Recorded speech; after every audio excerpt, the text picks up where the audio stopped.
नमस्कार, मी सुमित. तुम्ही बघता LS मराठी. संध्याकाळच्या बातम्यांमध्ये आपलं स्वागत. रत्नागिरी जिल्ह्यात उद्यापासून 50वी कोकण पोलीस क्रीडा स्पर्धा 2025 सुरू होणार आहे. या ठिकाणी कोकण परिक्षेत्रातील पालघर, ठाणे ग्रामीण, रायगड, सिंधुदुर्ग, मीरा भाईंदर, नवी मुंबई आणि रत्नागिरी या जिल्ह्यातील पोलीस असणार आहेत. पुण्याच्या दौंडमधील पोलीस कर्मचारी निखिल रणदिवे हे गेल्या 2 दिवसांपासून बेपत्ता आहे. मुलीच्या वाढदिवसाला त्यांनी भावनिक पोस्ट करत स्वतःलाच भावपूर्ण श्रद्धांजली अर्पण केली होती. त्यानंतर ते बेपत्ता झाले असून निखिल रणदिवे यांचा यवत पोलिसांकडून शोध सुरू आहे. नांदेडच्या अर्धापूर तालुक्यातून अवैध वाळू उपसा करणारे 2 टिपर जप्त करण्यात आले आहे. संबंधित वाहनांना तहसील कार्यालयात आणून सुरक्षित ठेवण्यात आलंय. सोलापूर जिल्ह्यातील बार्शी कृषी उत्पन्न बाजार समितीच्या 16 संचालक पदांच्या निवडणुकीसाठी शांततेत मतदान प्रक्रिया पार पडली.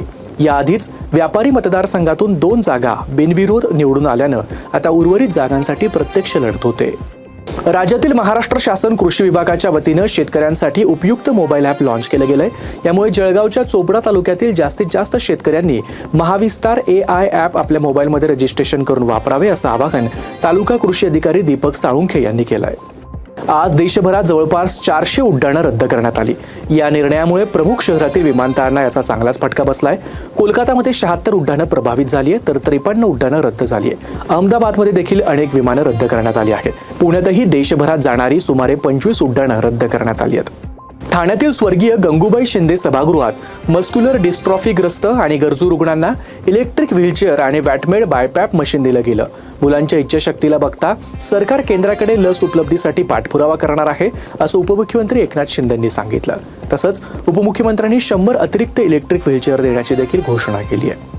उद्धव ठाकरेंच्या शिवसेनेचे उपनेते सचिन अहिर यांनी कामगार सेनेला कायदेशीर मान्यता मिळाली असल्याचं सांगितलंय.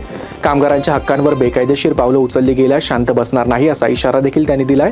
तसंच गुंड प्रवृत्तीचे लोक नेमून संघटना हातात घेण्याचे प्रयत्न मान्य होणार नाहीत असंही त्यांनी म्हटलंय.